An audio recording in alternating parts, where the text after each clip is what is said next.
Bagaimana kabar saudara hari ini? Luar biasa. Tanpa terasa saudara, saya masuk pada bagian yang ketiga ya. Dari firman Tuhan di bulan Januari ini apa saudaraku?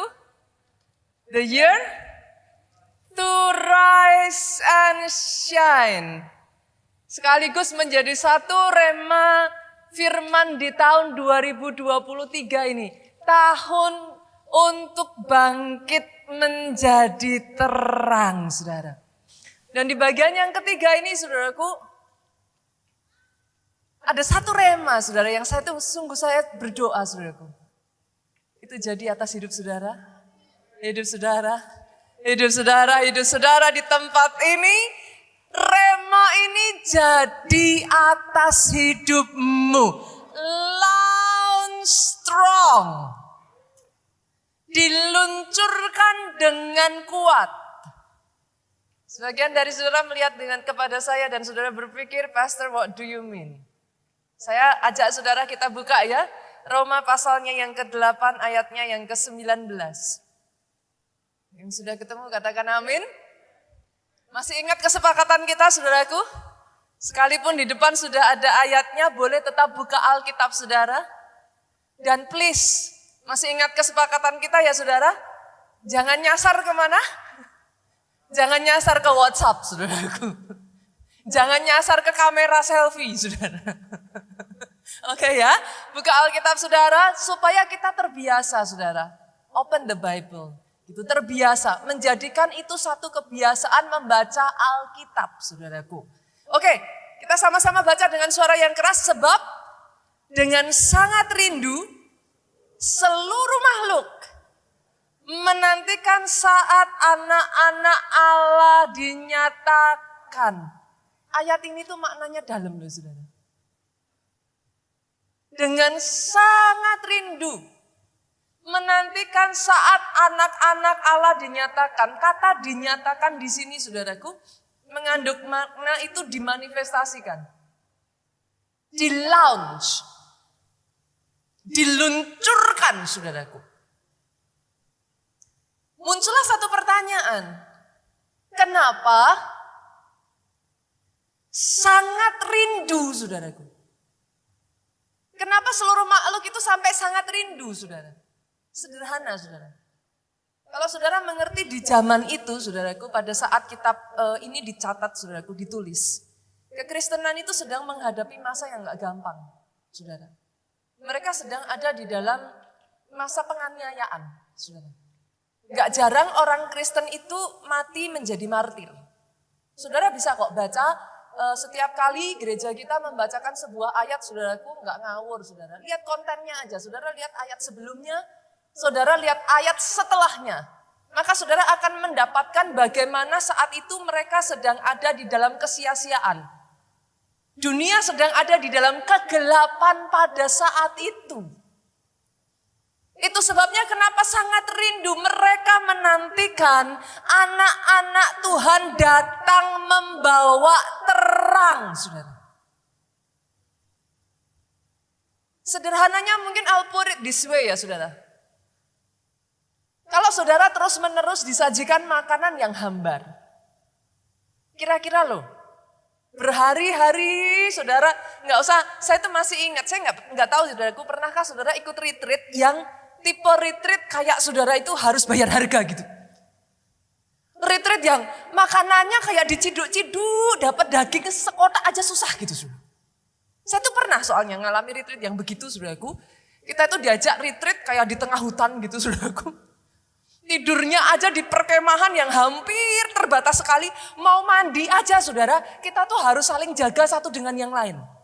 Karena kamar mandinya itu hanya seperti kayak kayu dipasang ditempel gitu saudaraku. Makan itu kayak aduh gak ada rasanya saudara. Saya tanya saudara, setelah berhari-hari saya ingat sekali waktu itu. Dapat kerupuk satu biji aja saudara. Itu kayak harta berharga saudara. Itu pernah ada satu kali ya saudaraku. Teman saya ya udah hati-hati bawa kerupuknya ya saudaraku. Bener-bener yang kayak disayang-sayang saudara. Disenggol jatuh saudaraku. Saya tuh bisa ngeliat wajahnya, ngeliat kerupuknya itu. Dia tuh kayak mau ngambil kan gak mungkin orang banyak ya saudara. Masa udah jatuh di tanah begitu diambil dimakan kan malu saudara. Akhirnya saudara tahu apa yang dia lakukan? Dia melihat dengan tatapan yang sinis saudaraku. Dia injak-injak kerupuknya saudaraku. Saking udah aduh gitu kan. Satu kerupuk itu begitu berharganya gitu saudaraku. Karena setidaknya membuat ada rasanya saudara. Kebayang gak di tengah seperti itu? Garam itu begitu dinantikan, saudara. Saudara mengerti yang saya maksudkan? Kalau saudara ada di dalam kegelapan yang cukup lama, saudara. Pemadaman PLN lah, tengah malam gitu Pak. Gelap kan? Maka saudara akan mengerti ayat ini. Dinanti-nantikan. Kapan nyala listriknya lagi? Kalau zaman sekarang bukan masalah gelapnya sih saudaraku, masalah wifi-nya saudara. Kapan listriknya nyala lagi saudara? Itu sebabnya saudara dipanggil sebagai garam dan terang dunia. Hari ini saya ingin menyampaikan kepada setiap anak-anak Tuhan di tempat ini, dengar saudara, engkau dinanti-nantikan. Saudara itu ditunggu-tunggu. Engkau diharap-harapkan kapan? Kapan bangkit jadi terangnya? Kenapa pastor? Kenapa orang menanti-nantikan sederhana? Belum bangkit. Loh kalau sudah bangkit lah ya nggak ditantikan lagi toh saudara, orang sudah bangkit. Kenapa orang sampai menanti-nantikan ya belum bangkit? Pastor apa yang pastor maksud? Berapa banyak anak Tuhan seringkali saudaraku duduk di balik layar, do nothing saudara. Saya selalu mengatakan ini, it's okay kalau saudara datang di tempat ini dan saudara belum bisa apa-apa. But it's not okay duduk sebagai jemaat seumur hidup aminnya yang paling keras. Pastor, kok pastor galak sekali? Loh ya disenggol aja gak kerasa saudaraku, harus ditabrak. Loh kalau mau jujur loh ya Pak, jujur. Berapa banyak orang Kristen hari-hari ini ya saudara, kalau mau jujur. Banyak orang Kristen tuh selfish loh saudara, egois. Banyak orang Kristen hanya memikirkan dirinya sendiri. Yang penting saya diselamatkan pastor, that's it. Are you sure? Banyak orang Kristen oke untuk duduk dengar firman dapat sesuatu, but it's not okay to give. Oh maaf saudaraku, firman Tuhan hari ini keras. Banyak orang Kristen oke, saya paham saudaraku bahwa untuk saudara punya kerinduan untuk duduk dan mendengar itu bagus, itu satu hal. Karena kalau roh saudara belum dijamah Tuhan, kerinduan itu pun bahkan gak ada. Jadi in a way it's a good thing saudara. Tapi gak cukup sampai di situ. Saudara diselamatkan untuk menyelamatkan.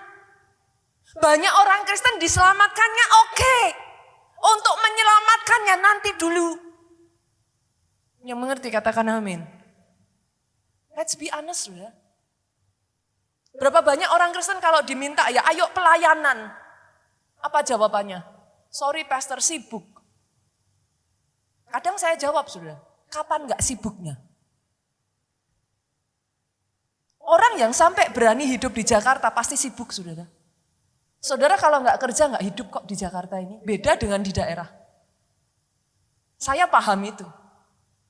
Siapa orang yang tinggal di Jakarta yang gak sibuk? Semua orang sibuk, yang mengerti aminnya yang paling keras. It's a matter of priority. Yang mengerti katakan amin. Dengar ini ya saudaraku. Di awal tahun ini saya harus mengatakan kepada saudara. Saya berdoa ya saudara. Ini saatnya anak-anak Tuhan dinyatakan. Ini saatnya anak-anak Tuhan bangkit jadi terang saudaraku. You are long waited. Saudara itu sudah lama ditunggu-tunggu. Bukan hanya oleh manusia loh saudaraku, semua makhluk menantikan saat anak-anak Tuhan dinyatakan saudara. Kenapa saudaraku? Karena ada beda saudaraku, segala sesuatu itu ada momentumnya saudara. Tuhan Yesus sendiri ya saudara, kalau saudara baca di dalam kisah, dalam Alkitab ya saudara. Dari Yesus lahir sampai Yesus tuh usia 30 tahunan ya. Itu kayak saudara not much gitu. Saudara temukan terlalu banyak di dalam Alkitab. Itu as though kayak moment of silence gitu saudaraku. Saudara hanya temukan pada saat bagaimana Yesus lahir, lalu setelah itu usia 12 tahun saudaraku. Tapi that's it gitu. Yang saya ingin katakan di sini mungkin sebagian dari saudara bertanya-tanya, kenapa ya pastor kok Alkitab itu nggak lengkap? Bukan nggak lengkap saudara. Saudara harus paham bahwa Alkitab saudara itu bukan buku sejarah. Bu. It's not. Jangan salah ya saudaraku. Alkitab bukan buku sejarah, sorry. Alkitab itu tidak ditulis atas dasar urutan waktu loh saudara. Jangan salah. Satu kitab dengan kitab lain bisa jadi tahunnya itu berbeda saudara. Jadi saudara harus paham, for everything there is a season. Ada momennya, ada waktunya. Itu sebabnya saya berdoa, tahun ini jadi momennya anak-anak Tuhan di tempat ini. Bangkit menjadi terang. Saya tidak dengar amin yang paling keras. Dari IR1 Soho, kalau mau tepuk tangannya yang paling meriah buat Yesus Tuhan kita. Karena bahkan ya saudara, kalau belum momennya, saudara, mungkin yang paling mudah itu proses ulat jadi kupu-kupu ya. Betul ya? Waktu dia masih ulat, berapa banyak di sini yang jijik sama ulat? Nggak usah angkat tangan, saudaraku. Tapi jujur ketika masih ulat, siapa sih orang yang merhatikan, Bu? Banyak malah yang menghindari kan? Terlepas dari ya apapun itu, saudaraku. Jujur banyak orang yang jijik lihat orang ulat, saudaraku. Bahkan dianggap sebagai hewan yang mengganggu. Tapi tunggu saudara, setelah dia berubah menjadi kupu-kupu, little kids love to chase them. Anak kecil sampai ngejar. Saudara aja kalau lihat kupu-kupu, saudara bisa keluar dari mulut saudara, cantik ya. Betul? Segala sesuatu ada momennya. Tuhan kita yang sama, Yesus yang sama. Sebelum di usianya yang ke-30, as though nothing, saudara gak pernah diceritakan. Tapi tiba-tiba ketika usianya menginjak ke-30, something happen, saudara. Dia bergerak dalam demonstrasi kuasa yang begitu rupa. Yang buta melihat, yang tuli mendengar, yang mati dibangkitkan, saudaraku. Tiba-tiba dimensi hikmat yang begitu rupa. Orang yang tadinya gak tahu siapa Yesus. Sekarang tuh kayak ngejar. Orang berebut pengen pegang Yesus. Orang pengen tahu seperti apa Yesus. Sakeus sampai manjat pohon. Pengen lihat yang mana Yesus. Orang sakit sampai dari atas atap-atapnya dilubangin, saudara turunin orang. Where is he? Selama 30 tahun itu saudaraku. Karena segala sesuatu ada momen dan ada waktunya. Saya berdoa ya saudaraku, sungguh-sungguh saya berdoa. Inilah saat anak Allah dinyatakan. Launch strong.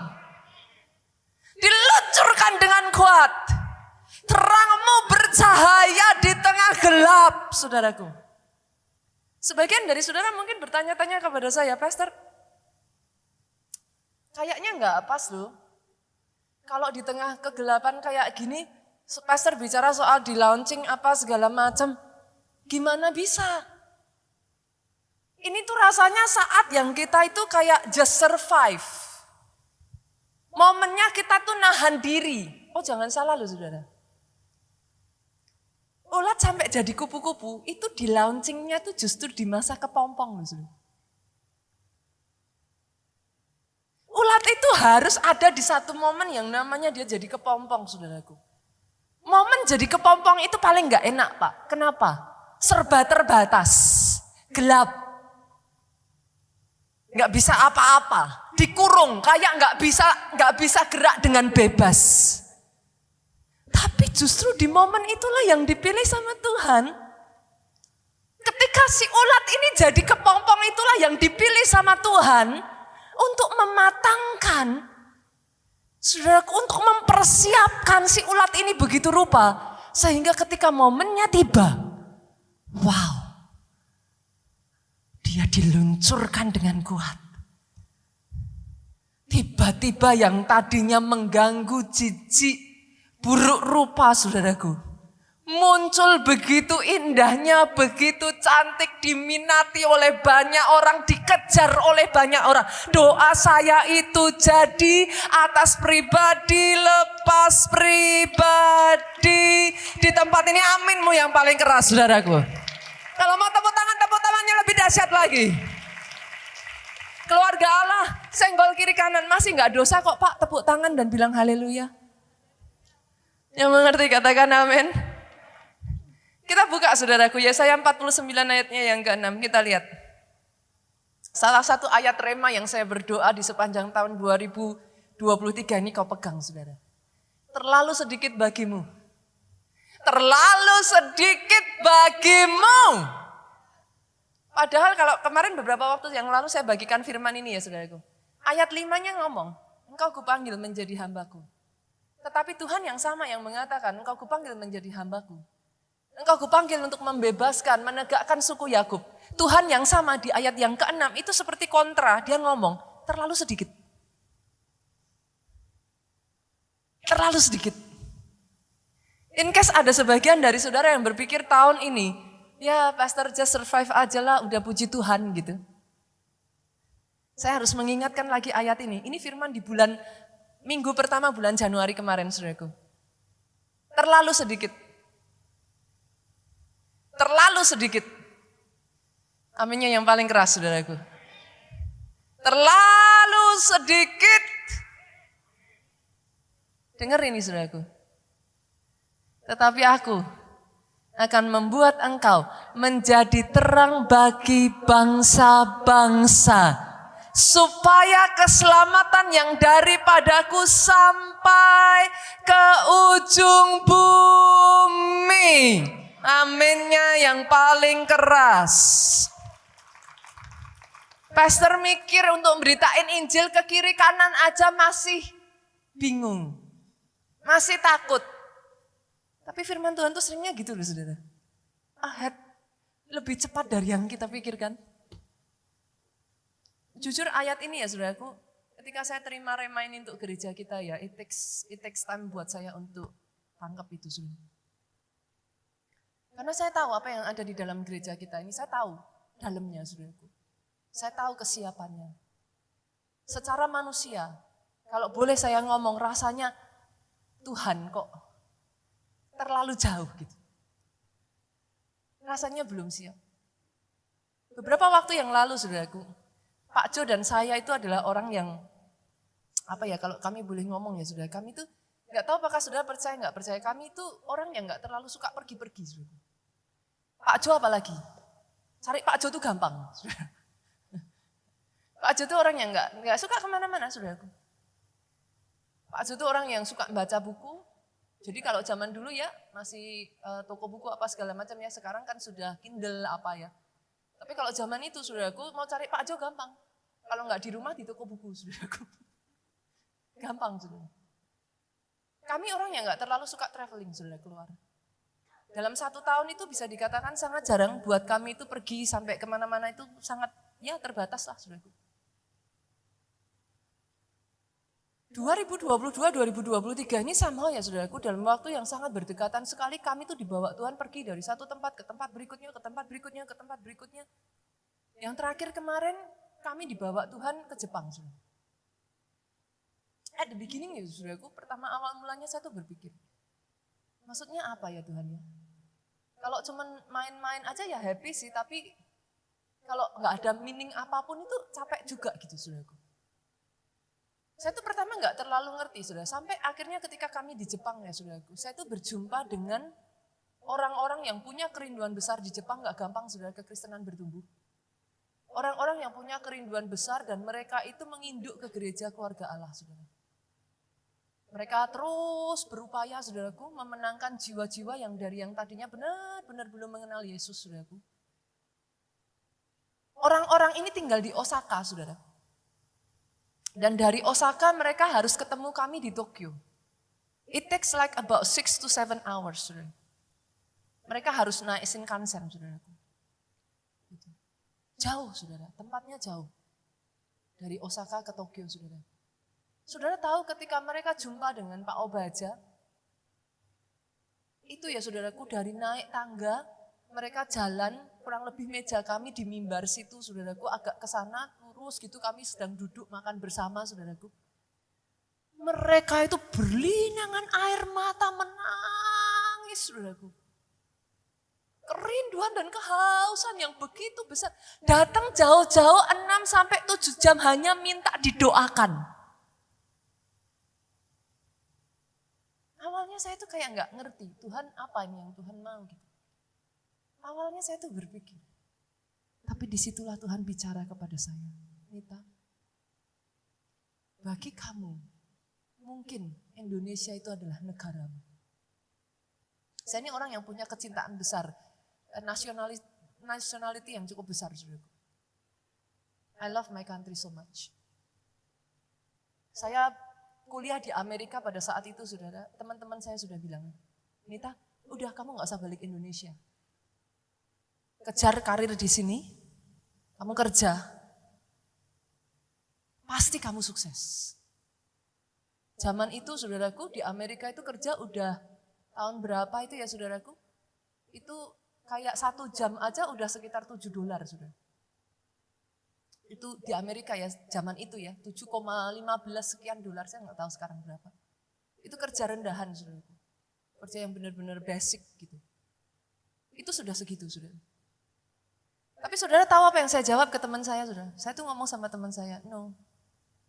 Kalau saya datang ke negara ini, saya datang hanya untuk belajar and I will go back to my country, I will fight for my country. Saya dibodoh-bodohin teman saya, saudara. Kamu di Indonesia tuh gaji berapa? Kamu dapat berapa? Di sini loh, ada masa depan. Saya dengan tegas katakan ke mereka, no. I will fight for my country. Kalau saya kuliah di sini, saya akan pulang dan saya akan berjuang untuk bangsa saya. That much I love my country, saudara. Jadi ketika Tuhan bicara kepada saya, Tuhan tuh sangat ngerti gitu, saudara. Susah bagi saya, jadi bukan saya nggak cinta negara lain ya saudara. Tapi for me, kalau saya berdoa ya saya berdoa untuk Indonesia saudara. Tapi pada saat itulah Tuhan berbicara kepada saya. Nita, buat kamu mungkin Indonesia itu negaramu. Tapi kamu jangan pernah lupa, bangsa-bangsa lain itu adalah anak-anak laki-laki dan anak-anak perempuanku. I love them all alike. Itu hancur hati saya waktu dengar itu, saudara. Bahkan dari Jogja ke Jakarta itu buat saya nggak gampang loh, saudara. Saya tuh punya kecintaan yang cukup besar, saudara. Di zaman itu buat saudara yang ada di Jogja, saudara tahu, kita itu sedang menyerukan stay in Jogja. I love Jogja so much. Waktu saya diminta Tuhan untuk berangkat ke Jakarta, saya tuh ngomong sama Tuhan gini, saudaraku. Bagaimana saya bisa pergi ke kota yang saya bahkan gak cinta kota itu. Pada saat itu kecintaan saya akan Jogja begitu besar, saudara. Butuh waktu sampai Tuhan bawa saya memperbesar hati saya ya, saudaraku. Sampai saya akhirnya cinta kota ini. Pada momen saya kemarin pergi itu ya, saudaraku. Disitulah Tuhan memperbesar hati saya. Yes, it's good that you love your country. Tapi harus jangan pernah lupa, saudaraku dengar ini. Jangankan dari negara lain. Orang yang ada di kiri kanan saudara itu loh. Mereka anak-anaknya Tuhan. Tuhan cinta mereka sama seperti Tuhan cinta saudara. Tuhan cari mereka sama seperti Tuhan cari saudara. Kalau hari ini saudara ada di tempat ini bukan hanya saudara yang diselamatkan. Kalau engkau sudah diselamatkan, pergi. Jadikan semua bangsa muridku. Sejak dari awal hatinya Tuhan untuk bangsa-bangsa. Saya tahu saudaraku, untuk firman ini masuk dalam hati saudara akan butuh, it will take time. Pasti akan butuh waktu. Kenapa? Karena cenderungan dari orang Kristen selama ini ya saudaraku. Kita tuh hanya concern terhadap diri kita sendiri. Apa yang jawab kebutuhan kita, apa yang I need. Tapi saya berdoa tahun ini, caramu melihat berubah saudara. Tahun ini kau mulai sadar, yes. Semua makhluk di luar sana Pak menantikan kebangkitan, menantikan kemunculan, menantikan manifestasi dari anak-anak Allah. Jadi itu atas hidupmu saudaraku. Pertanyaannya sekarang Pastor, apa yang harus saya lakukan supaya saya ini bisa ngalami? Apa rahasianya Pastor supaya saya ini bisa ngalami launch strong? Diluncurkan dengan kuat. Yang pertama ya saudaraku, pegang ini baik-baik. Yang pertama, dengar ini saudara. Bertahan di dalam proses. 2023 saya berdoa ya saudara, akan muncul jenis orang Kristen yang berbeda dari tahun-tahun sebelumnya. Cukup dari masa pandemi kemarin saya belajar saudaraku. Ketahanan orang Kristen di Indonesia ini seperti apa? 2023 kemarin, 2022 ke belakang kemarin seharusnya menjadi satu pembelajaran bagi kita, gereja Tuhan, saudara. Tapi 2023 saya berdoa ya, saudara. Muncul orang-orang Kristen yang tahan di proses. Oh benar, saudara. Yesus itu butuh 30 tahun loh, saudara. Enggak sembarangan. Apakah saudara pikir ayat 6 dari Yesaya 49 itu bisa muncul begitu saja saudaraku? Enggak. Untuk ayat 6 bisa muncul, itu butuh ayat 1, butuh ayat 2 loh saudaraku. Enggak muncul begitu saja, kita buka yuk coba. Yesaya 49 ayatnya yang pertama sampai ayatnya yang kedua kita lihat. Apa bunyi ayat ini? Coba kita baca saudaraku. Dengarkanlah aku hai pulau-pulau, perhatikanlah. Hai bangsa-bangsa yang jauh, sebenarnya ini ayat Indonesia saudaraku. Banyak hamba-hamba Tuhan mengartikan ayat ini itu untuk Indonesia. Tuhan telah memanggil aku sejak dari kandungan. Telah menyebut namaku sejak dari perut ibuku. Ayat kedua saudara, ia telah membuat mulutku menjadi pedang yang tajam. Dan membuat aku berlindung dalam naungan tangannya. Ia telah membuat aku menjadi anak panah yang runcing. Dan menyembunyikan aku dalam tabung panahnya. Ia telah membuat aku menjadi anak panah yang runcing. Saya tanya, sampai jadi anak panah Pak, saya tanya, butuh proses enggak? Oh butuh. Kayu itu harus dipotong dulu. Ada bagian dalam hidupmu yang Tuhan potong? Enggak enak. Tapi kalau mau jadi anak panah yang runcing, harus dipotong. Setelah dipotong kayunya saudaraku harus apa? Kalau orang Jawa bilang itu apa saudara? Itu dibersihkan saudara. Itu enggak bisa sembarangan, harus kalau orang Jawa bilang itu diseseti saudaraku. Saya enggak tahu apakah saudara mengerti yang saya maksudkan. Kayu itu tuh harus dibersihkan saudara. Itu sakit loh saudara. Enggak enak. Banyak orang mau dipakai besar, banyak orang mau sukses. Dibutuhkan orang yang punya ketahanan di dalam masa proses yang bisa dipakai sampai sukses. Saudara. Karena kalau saudara nggak belajar untuk punya stamina, ketahanan ya, saudara boleh sukses di atas, cepat sekali jatuhnya. Saudara. Nggak akan tahan lama. Kesuksesanmu nggak akan tahan lama. Sukses yang karbitan, sebentar muncul, sebentar hilang saudara. Tapi orang-orang yang bertahan di masa proses, dia harus dipotong, dia harus dibersihkan. Bukan hanya itu saudaraku, sampai runcing memangnya enggak harus ditajamkan saudara. Harus ditajamkan. Masa ditajamkan seperti itu enggak gampang. Bagaimana sebuah besi di anak panah itu bisa tajam? Digesek. Betul saudara? Berapa banyak anak Tuhan ketika gesekan enggak gereja-gerejaan lagi. Duh, jujur. Lah padahal kalau saudara mau runcing tajam harus digesek. Lah kalau dikit-dikit bilang udah, gak mau, gak usah. Pelayanan apa gak usah, nyebelin. Oh, saya berdoa sungguh-sungguh ya, pastor ini khotbahnya kok hari ini kok keras gitu. Karena saya berdoa ya saudaraku, dari keluarga Allah muncul kekristenan yang kuat. Jangan sampai menghadapi pandemi seperti 2020 kemarin banyak yang rontok saudara. Nggak bisa, bukan waktunya lagi. Harus orang yang tahan dibentuk, tahan diproses.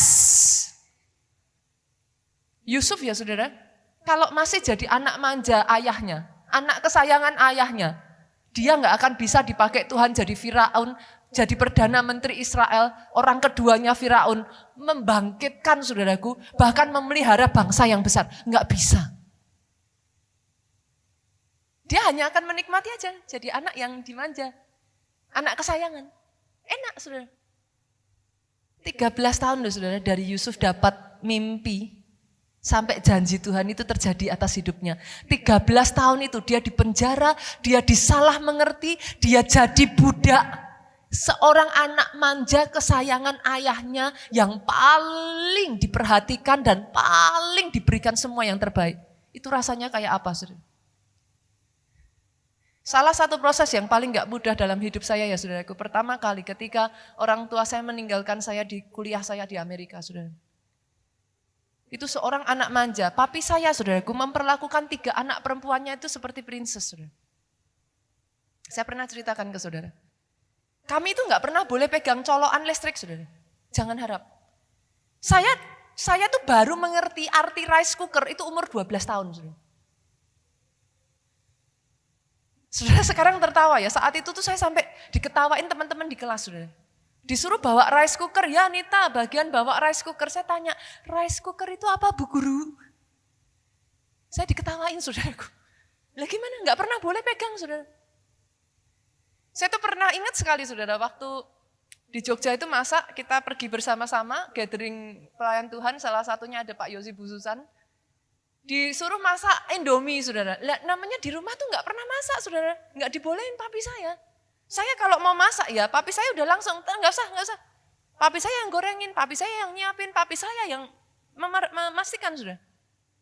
Saya tuh gak pernah diizinkan naik sepeda saudara. Kemana-mana gak pernah diizinkan boleh jalan kaki. Gak pernah di rumah disuruh bersih-bersih.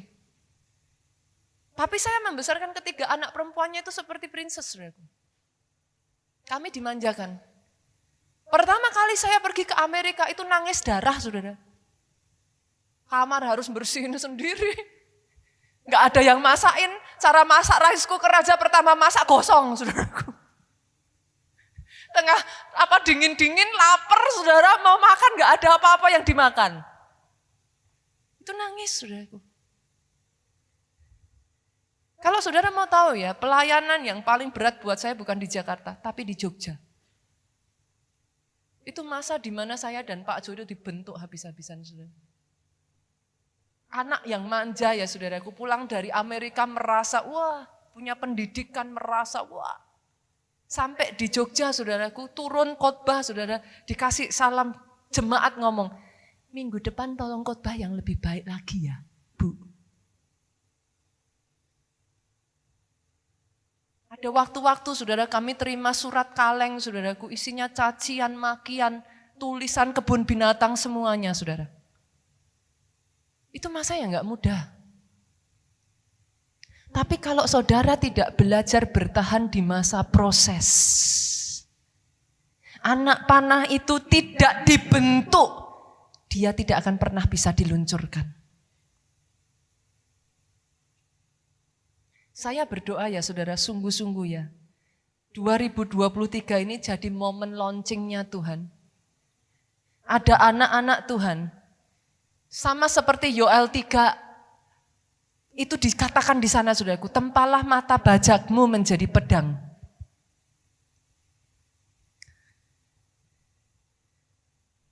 Tadinya sama, materinya sama saudara. Tapi kegunaannya hanya sebagai bajak. Tapi dengar ini saudara, bajak yang sama kalau ditempa bisa loh jadi pedang. Yang mengerti katakan amin. Bahan yang sama ditempa dan gak ditempa beda. 2023 ini ya jadikan waktu momen saudara tempa dirimu saudara. Yang saya kenal, yang saya tahu ya saudara, orang-orang yang dipakai Tuhan secara luar biasa sukses, gak ada yang males saudara. Saudara mungkin bisa ngelihat kok kayaknya gak ngelakuin apa-apa ya, nonsen, lihat kehidupannya saudara. Gak ada orang males bisa dipakai Tuhan. Yang saya tahu hamba-hamba Tuhan yang sampai dipakai Tuhan besar saudara, itu bahkan gak punya waktu untuk dirinya pribadi.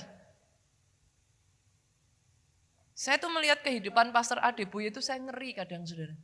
Masih ketemu orang jam 4 pagi, jam 5 pagi itu tidurnya kapan saudara? Saudara mau dipakai Tuhan besar ya, enggak ada waktu untuk males.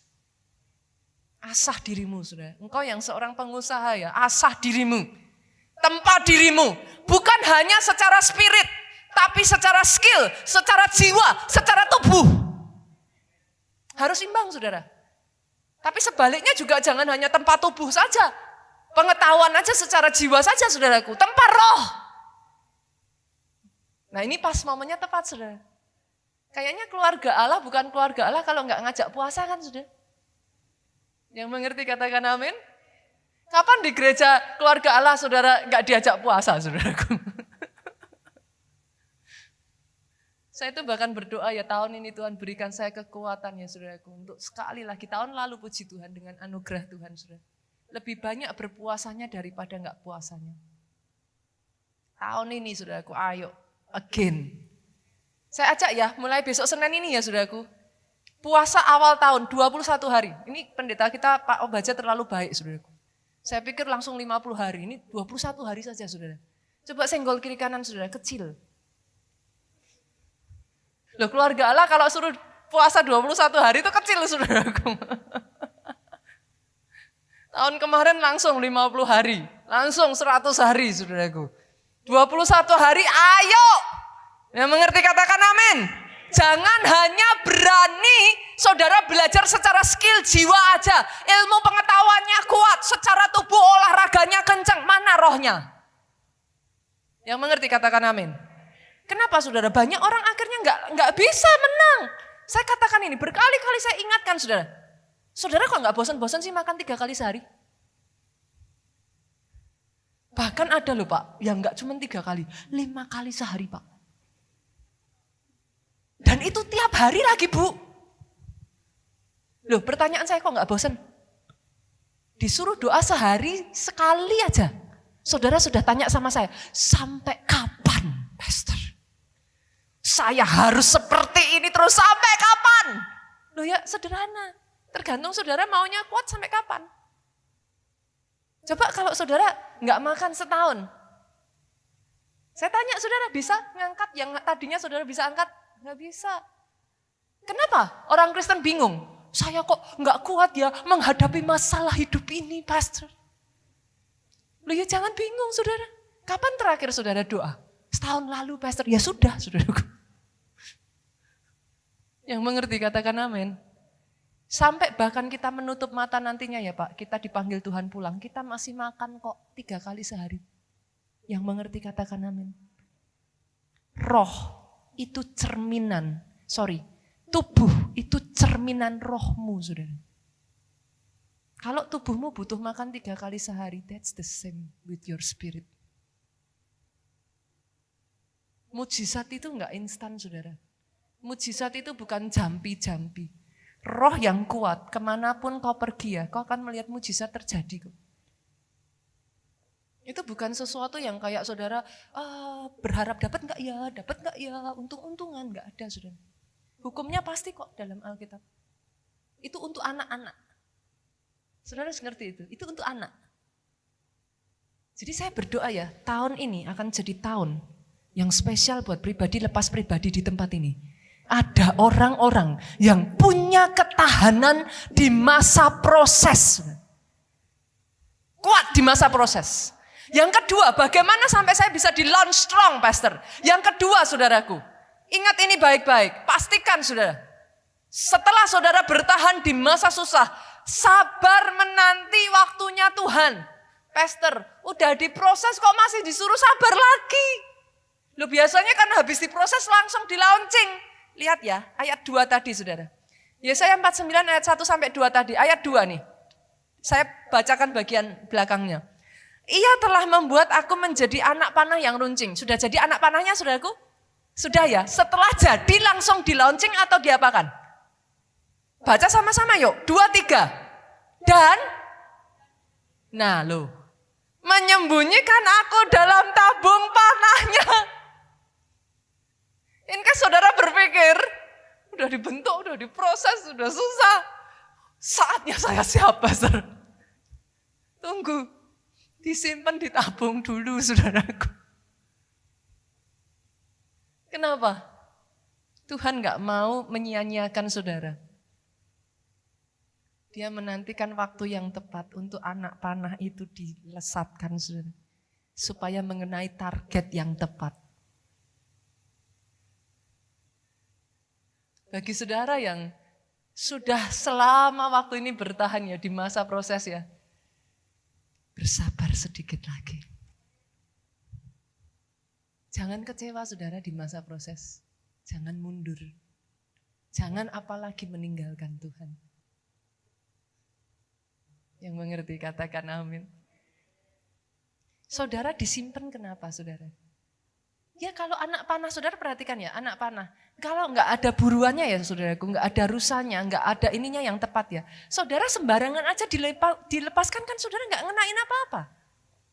Yang mengerti katakan amin. God is being so good. He doesn't want to waste you.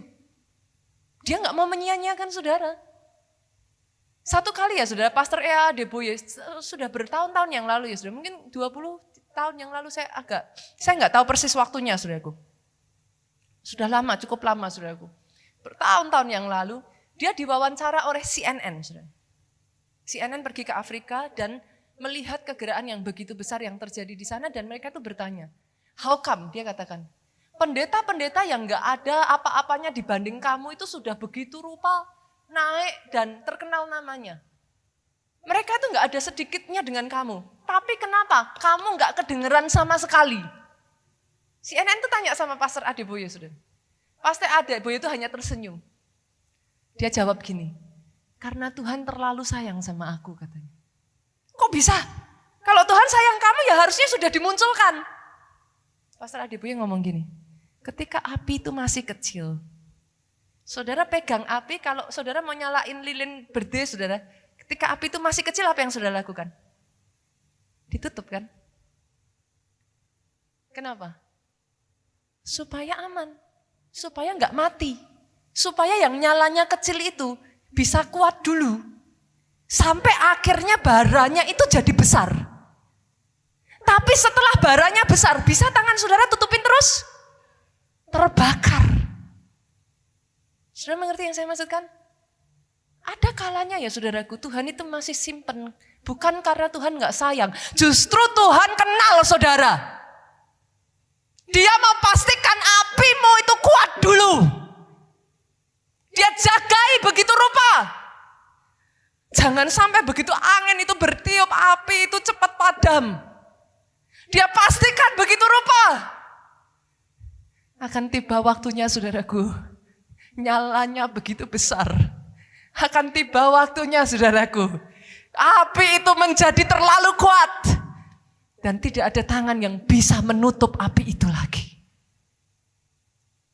Saya berdoa ya ada orang-orang di sini yang bersabar. Menantikan momentumnya yang dari Tuhan. Jangan kecewa. Jangan ragukan rencana Tuhan. Jangan pertanyakan rencana Tuhan. Jadi orang-orang Kristen yang mengenal Allahnya. Itu sebabnya ya saudaraku Daniel berkata, orang yang mengenal Allahnya akan kuat dan bertindak. Kenali Tuhanmu. Jangan gampang kecewa sama Tuhanmu. Yang ketiga, yang terakhir saudara. Bagaimana saudara bisa di launch strong, diluncurkan dengan kuat. Yang ketiga saudara, Dengar ini. Siap. Siap. Siap sedia ketika waktu Tuhan itu tiba. Saudara mungkin bingung sama saya, pastor saya udah siap terus dari dulu-dulu juga udah siap terus. Tapi kok belum juga waktunya tiba. Jangan salah saudara. Kadangkala kita berpikir kita sudah siap, tapi kita nggak siap. Masih ingat Yusuf saudara? Pernahkah saudara berpikir, memangnya ada yang tahu kapan Firaun bermimpi saudaraku? Pernah kepikiran nggak saudara? Loh kita tuh nggak pernah tahu loh Pak. Firaun kapan mimpinya, kapan dia panggil, itu nggak ada yang tahu loh saudara. Tapi Yusuf itu sudah mengasah dirinya sejak awal saudara. Dia menjaga hidupnya sejak dari awal. Dia nggak ngelihat kapan Firaun butuh, baru dia berubah. Dia jadi baik. Nanti pastor, saatnya kalau sudah butuh kan aku siap. Nggak ada gitu saudara caranya saudara. Yusuf tidak pernah tahu kapan Firaun akan panggil. Kebayang nggak saudara? Pada saat Firaun panggil, kalau Yusuf nggak siap, dia dipanggil, disuruh mengartikan mimpi Firaun, dia nggak bisa Pak. Lewat momennya. Yang mengerti katakan amin. Sama seperti Daud. Kan nggak pernah tahu toh saudara kapan Goliatnya datang. Dalam hidupmu kau tidak akan pernah tahu. Kadang momen di saat Tuhan mau mengangkat engkau adalah momen Goliat bagi Daud.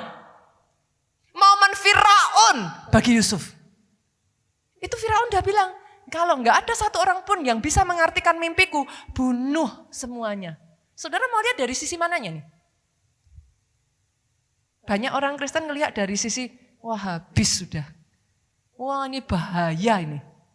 Tapi saya berdoa di sini ada orang-orang yang melihat itulah momen Tuhan launching hidupmu. Dibutuhkan Goliat untuk membawa Daud, saudaraku. Dibutuhkan Firaun untuk membawa Yusuf. Tapi pada saat itu datang, saudara ngelihat dengan cara bagaimana? Banyak anak Tuhan ngeper hatinya, mundur saudara. Bukan Tuhan gak menggenapi janjinya, momennya terlewat saudara.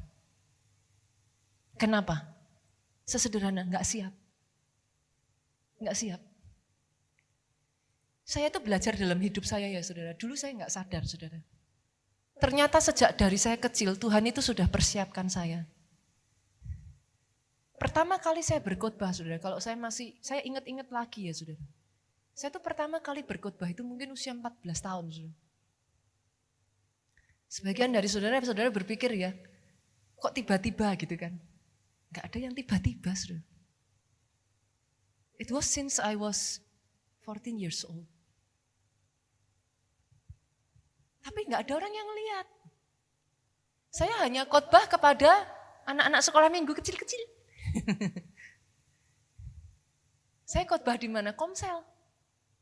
Anak-anak remaja, saudaraku. Nggak ada yang lihat. Saya tuh masih ingat ya saudara, saya tuh bersyukur saya bersekolah di salah satu sekolah yang mengajarkan kepada saya bukan hanya ilmu teologi. Tapi mengajarkan kepada saya ya saudara, karakter. Saya punya guru saudaraku, salah satu guru saya yang mengajarkan saya ya saudara. Sekarang ini sudah mungkin usianya udah 80 tahunan. Bu. Ini guru ya saudara, kalau masuk, murid-murid itu standing ovation saudara. Ini guru ya, yang di tengah pagi buta orang jam 7 ngantuk-ngantuk baru bangun tidur harus sekolah ya. Dengar dia ngajar bisa nangis kok saudara. Ini salah satu guru favorit saya. Ini orang yang bisa dikatakan tuh apa ya, saya nggak bisa ngomong sama saudara.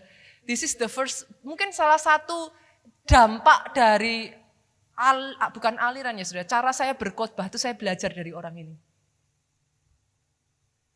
Saudara tahu satu ketika ya dia berjalan pulang dari mengajar dan saya kejar dia saudaraku, saya tanya sama guru saya ini. Saya panggil namanya Lenny. Lenny, apa rahasiamu sukses mengajar, saya bilang. Apa rahasiamu? Sudah tahu apa yang dia katakan? Aku tuh sudah ngajar lebih dari 30 tahun, dia bilang. Tapi sampai detik hari ini, setiap pagi sebelum mengajar, aku selalu datang 1 jam lebih awal untuk mempersiapkan lagi semuanya. Sekalipun aku sudah mengajar 30 tahun berturut-turut bahan yang sama. Itu saya kaget waktu dia bilang itu, saudaraku. Gembala sidang di gereja tempat saya belajar itu, saudara, selalu berkata seperti ini. There was a moment, dia bilang. Pada saat saya belum diluncurkan, every single day saya tuh akan khotbah seperti orang gila, katanya. Di depan cermin di mana tidak ada seorang pun yang melihat saya. Sampai di satu momen, gembala sidangnya dia sebelumnya, saudaraku, yang mengangkat dia menjadi gembala sidang, itu mengatakan, namanya Frank, saudara. Frank, now you preach. Dia bilang, saudara, kalau saat itu aku tidak mempersiapkan diri again and again every single day, pada saat gembalaku ngomong, now you preach, I will not gonna be ready. Yang mengerti katakan amin. Para pengusaha, persiapkan produksimu. Persiapkan orang-orang yang ada di bawahmu. Engkau harus punya ketahanan pabrik ataupun perusahaanmu harus kuat. Para profesional muda, persiapkan skillmu, asah dirimu. Para pelayan Tuhan di tempat ini, jangan hanya ke gereja saja, saudaraku. Jangan hanya setiap minggu saja saudara datang. Ikut SOM, ikut ISBC, ikut encounter, saudaraku. Ikut pelatihan training-training yang diadakan di gereja ini. Kenapa, saudara? Supaya kau dipersiapkan membawa jiwa-jiwa mengenal Yesus. Jangan ketika ada jiwa lagi nangis-nangis, datang sama saudara, saya harus gimana caranya saya terima Yesus gimana? Saudara bilang, nanti tak tanyain dulu sama KKS-ku ya. Udah terlambat, saudara, momennya. Yang mengerti katakan amin. Get ready and get ready now. Now. Doa saya sekali lagi. Para pemain musik silakan. 2023 jadi tahun di mana anak-anak Tuhan dimanifestasikan, diluncurkan, launch strong. Bangkit berdiri jemaat Tuhan. Ku percaya janjimu, ku berjalan dalam firman-Mu, mujizat-Mu dinyatakan saat ini Tuhan.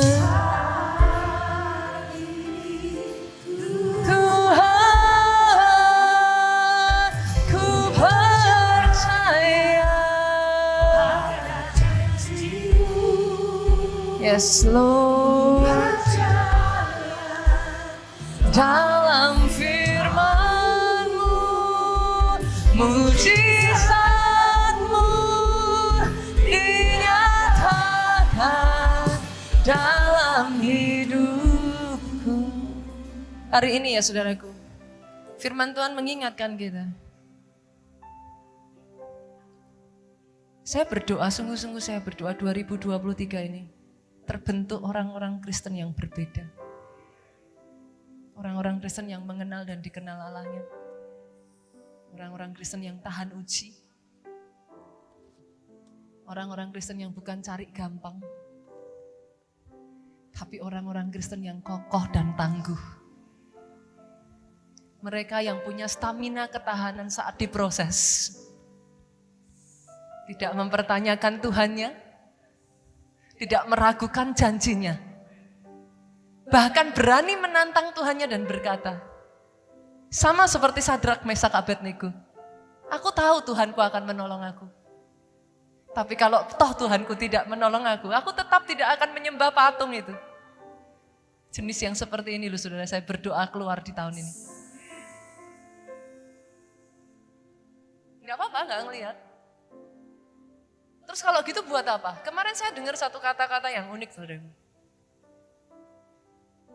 Ada salah satu orang yang diwawancara, dia mengatakan seperti ini. Kalau Tuhanmu saja, Yesusmu saja itu menderita, apakah kita sebagai orang yang di bawahnya tidak hidup menderita? Mungkin saudara pernah dengar wawancara itu juga, saya nggak tahu. Tapi kata-kata itu menggelitik saya aja sih saudaraku. Karena kadang ada orang Kristen yang jadi Kristen gak siap menderita. Ketika diproses berpikir sampai kapan? Bagaimana kalau sampai seterusnya? Karena rencana Tuhan untuk setiap orang itu beda-beda loh saudaraku. Dan dia berhak melakukan as he please. He is God. Saya kampanyekan ini berkali-kali perkataan saya ini saudara. Satu kalimat saya ini, let God be God. He is God. Dia gak perlu answer saudara kok. Dia berhak. Tapi siapkah kita untuk itu? Berapa banyak orang bertanya-tanya, Pastor saya sudah ini, saya sudah itu.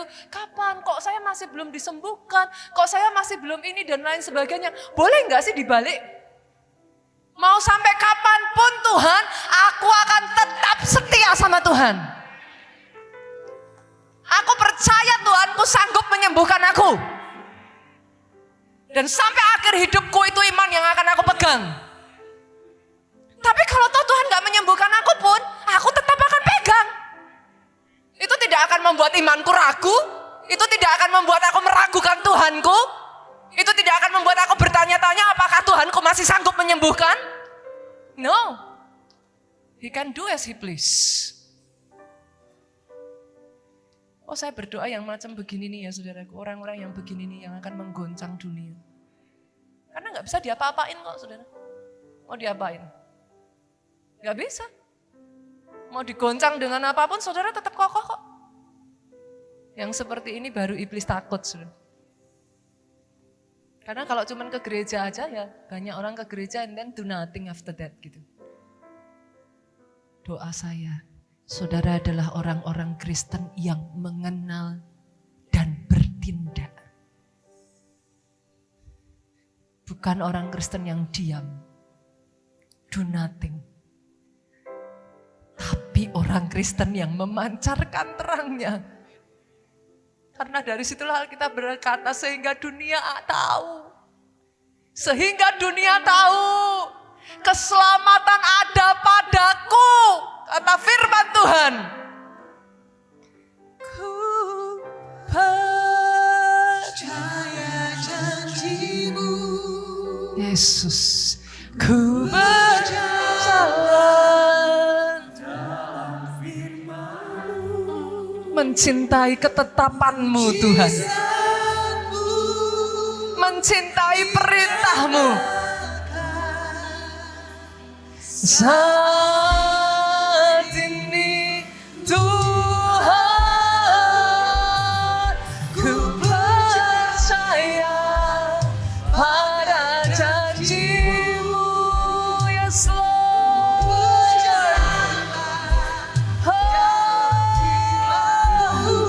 Ini yang kami lakukan. Teman saudaraku, dengan segenap hatimu, terus pegang, terus pegang. Ku percaya janji-Mu, ku berjalan dalam firman-Mu, mujizat-Mu dinyatakan. Saat kami berjalan bersama dengan Engkau Tuhan, kami melihat keajaiban demi keajaiban-Mu. Ada janji-Mu. Oh yes, oh yes, oh God. Mujizat-Mu dinyatakan dalam hidupku. Mujizat-Mu dinyatakan dalam hidupku. Mujizat-Mu dinyatakan dalam hidupku. Amin. Angkat kedua tanganmu saudaraku, diberkatilah saudara oleh Tuhan. Diberkati keluargamu oleh Tuhan. Diberkati keluar masukmu. Saat engkau duduk, saat engkau berdiri. Saat engkau bekerja, saat engkau berjalan. Bahkan saat engkau tidur. Diberkati engkau oleh Tuhan. Tidak akan henti-hentinya dari mulutmu keluar kesaksian. Betapa baik Tuhanmu. Apa yang Dia kerjakan atas hidupmu besar. Diberkatilah pelayanan dan pemberitaan Injil-Mu oleh Tuhan mulai sejak dari hari ini. Diselamatkan untuk menyelamatkan. Diberkati untuk jadi berkat. Pulang saudaraku dengan membawa sukacita. Damai sejahtera Allah Bapa, cinta kasih Yesus Kristus. Persekutuan dengan Roh-Nya yang kudus, Roh Kudus sekarang sampai selama-lamanya. Engkau yang diurapi. Katakan dengan suaramu yang paling keras. Amin. Haleluya saudaraku, bersyukur pada Tuhan kita sudah menerima taburan berkat firman Tuhan yang telah disampaikan oleh hambanya Pastor Nita Setiawan. Bersyukur pada Tuhan untuk segala rema yang telah disampaikan. Mari saudara, tangkap rema yang dari Tuhan, percayai, maka itu akan menjadi dalam hidupmu. Bantu kami mengembangkan channel ini dengan cara mengklik tombol like, subscribe. Jika Anda merasa terberkati oleh firman ini, jangan lupa bagikan kepada teman-teman Anda, saudara-saudara Anda, ataupun siapa saja. Supaya melalui hidup Anda pun nama Tuhan semakin dipermuliakan dan Injil disampaikan hingga ke ujung bumi. Haleluya, sampai berjumpa lagi di video selanjutnya. Dan Yesus memberkati.